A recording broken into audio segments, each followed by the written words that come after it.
देखिए हम जो आज 12 क्लास की एक चैप्टर है जीवों में जनन।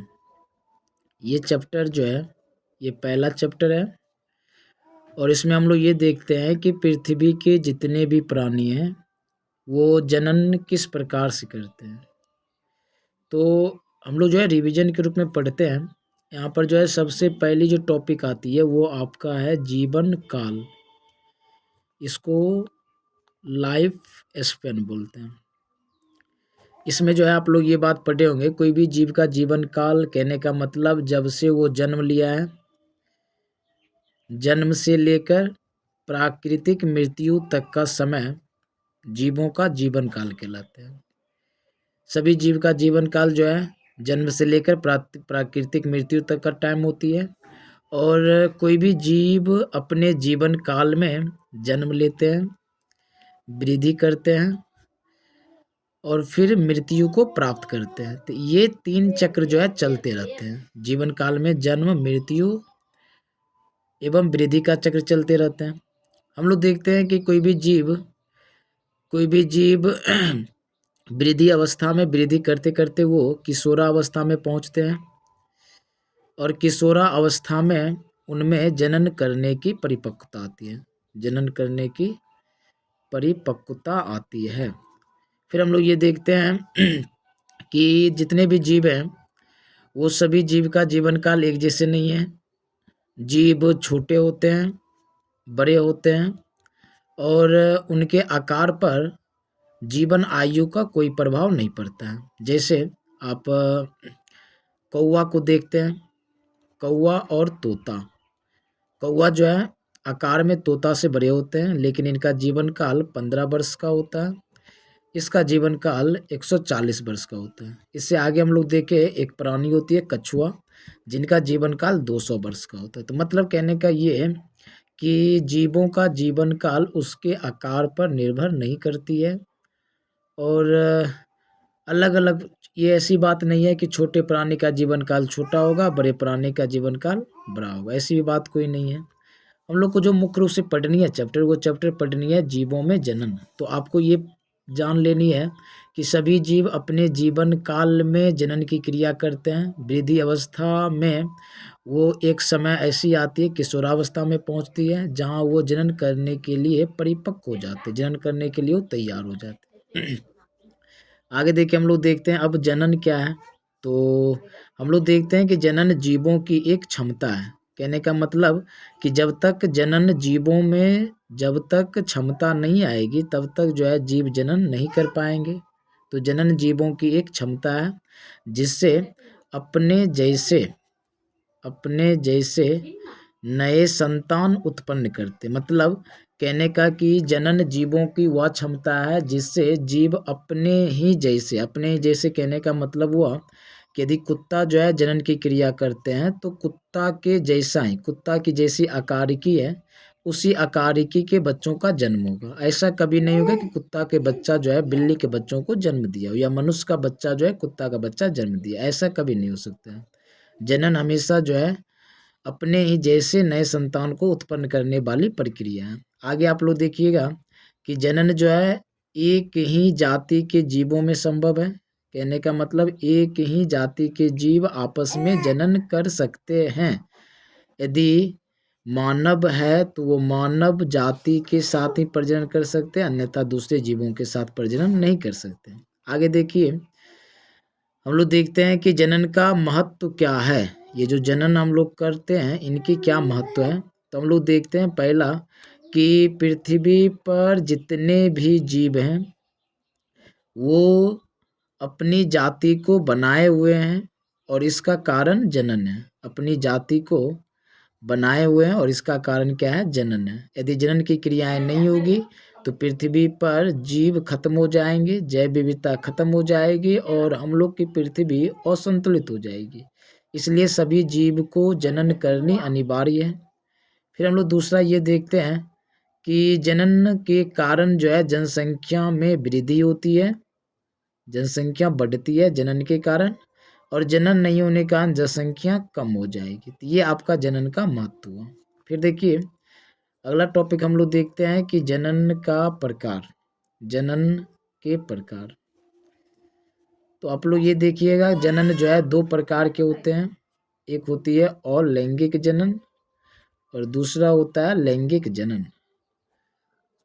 अलैंगिक जनन कहने का मतलब, यदि हम लोग अलैंगिक जनन की बात करें तो हम लोग ये देखते हैं कि जिस समय पृथ्वी की उत्पत्ति हुई थी उस समय पृथ्वी पर छोटे छोटे प्राणी पाए जाते थे, जिन्हें प्राय हम लोग सूक्ष्म जीव कह सकते हैं। और वैसे प्राणी जो है अलैंगिक जनन को अपनाए, इसलिए हम लोग देखते हैं ये जनन की पुरानी विधि है। और लैंगिक जनन जनन की पुरानी विधि है। और हम लोग देखते हैं क्या कि पुरानी विधि के साथ साथ इसमें युग्मक का संलयन नहीं होता है।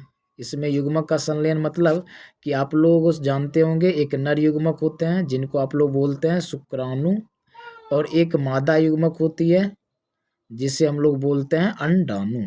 ये दोनों जो है आपस में बिना मिले ही जीव उत्पन्न कर लेते हैं, तो ये होती है अलैंगिक जनन। परिभाषा आपको इस प्रकार से बोलनी है, जनन की पुरानी विधि जिसमें बिना युग्मक संलयन से ही नए जीव उत्पन्न होते हैं उसे अलैंगिक जनन कहते हैं। फिर देखिए हम लोग जन ये देखते हैं कि लैंगिक जनन क्या होती है। तो लैंगिक जनन कहने का मतलब होता है ये जो है लैंगिक जनन जो है ये जनन की जटिल विधि होती है। जटिल विधि कैसे होते हैं ये आपको जो है आगे जाकर पता चलेगा।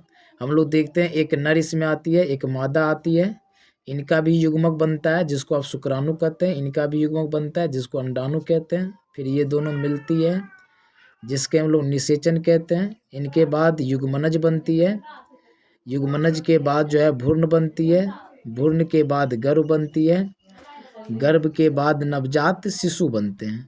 तो इस प्रकार की प्रक्रिया चलने के कारण हम लोग देखते हैं ये जनन की जटिल विधि है। लैंगिक जनन जटिल विधि है जिसमें 2 युग्मक मिलती है, उसके बाद निषेचन होती है, निषेचन के बाद युग्मनज बनती है, और युग्मनज जो है जीव की पहली कोशिका होती है। तो कहने का मतलब ये जनन की जटिल विधि है जिसमें 2 युग्मक का संलयन होकर अपने जैसे नए संतान उत्पन्न होते हैं, तो उसे हम लोग कह देंगे लैंगिक जनन।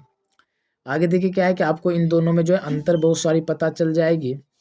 परिभाषा से ही पता चल रहा है कि अलैंगिक जनन में युग्मक का संलयन नहीं हो रहा है, लैंगिक जनन में युग्मक का संलयन हो रहा है। फिर हम लोग देखते हैं ये जनन की पुरानी विधि है, तो ये जनन की नई विधि है। उसके बाद देखिए क्या है कि इसमें युग्मक नहीं मिलने के कारण 2 युग्मक नहीं मिलते हैं फिर भी जनन होती है। तो इसका मतलब क्या होता है कि अलैंगिक जनन में जीव का जो बॉडी है ये बॉडी जो है समसूत्री विभाजन द्वारा टूट जाती है, और जब समसूत्री विभाजन द्वारा टूटेगी तो इसका मतलब ये हुआ कि इनकी जो कोशिका बनेगी वो समान गुणसूत्र का होगा और इनमें कोई भिन्नता नहीं पाई जाएगी। तो कहने का मतलब हम लोग ये बोल सकते हैं कि इसमें समसूत्री विभाजन होती है। उसके बाद इसमें जो है जब हम लोग इसकी बात करेंगे तो यहाँ पे युग्मक बन रही है तो इसमें अर्धसूत्री विभाजन होती है। उसके बाद आप लोग देखिएगा इनमें कोई भिन्नता नहीं आती है, लेकिन इसमें भिन्नता आती है। और बहुत सारा बात बोल सकते हैं, इनके जीव जो है आकारिकी और अनुवांशिकी रूप से एक जैसे होते हैं इसलिए इसको क्लोन कहते हैं, और इनके संतान में भिन्नता पाए जाते हैं। तो ये 2 आपका अंतर हुआ। तो अभी हम लोग जो है इतना ही पढ़ रहे हैं, आगे देखिए हम लोग जो है और बात कर लेते हैं। यदि हम लोग अलैंगिक जनन के विधि की बात करें तो आप लोग देखिएगा अलैंगिक जनन की कुछ विधियां, जैसे पहला आप लोग पढ़िएगा विखंडन, दूसरा हम लोग देखते हैं खंडन, तीसरा आप लोग पढ़िएगा मुकुलन, उसके बाद पुनरुद्ध भवन, फिर हम लोग जो है ये देखते हैं कायिक प्रजनन, और एक होती है बीजाणु जनन। ये जो है मुख्यतः 6 विधि है। विखंडन में क्या होती है, विखंडन और खंडन में कुछ डिफरेंट है। विखंडन में हम लोग क्या देखते हैं कि इनमें जीव का शरीर 2 या 2 से अधिक भागों में टूटकर नए जीव का उत्पन्न करता है। और जब ये आगे हम लोग पढ़ते हैं, ये भी 2 प्रकार के होते हैं, द्विविखंडन और बहुविखंडन। द्विविखंडन मतलब जब 2 बराबर भाग में टूटे द्विविखंडन, और जब 2 से अधिक भाग में बांटे तब बहुविखंडन। आगे हम लोग देखते हैं द्विविखंडन भी जो है क्या होता है, अनुप्रस्थ होती है, मतलब जब इस प्रकार से टूट जाए तो ये अनुप्रस्थ हुआ। एक अनुदैर्य होती है, अनुदैर्य कहने का मतलब यदि इस प्रकार से टूटे तो ये अनुप्रस्थ, ऐसे टूटा तो अनुदैर्य। और फिर जो हम लोग देखते हैं कि बहुविखंडन मतलब एक साथ बहुत सारे शरीर टूट जाएंगे तो ये बहुविखंडन कहलाएंगे। खंडन मतलब हुआ कि जब जीव का शरीर किसी बाह्य कारण से टूट रही है तब उससे जो नए संतान उत्पन्न हो उसको खंडन कहते हैं।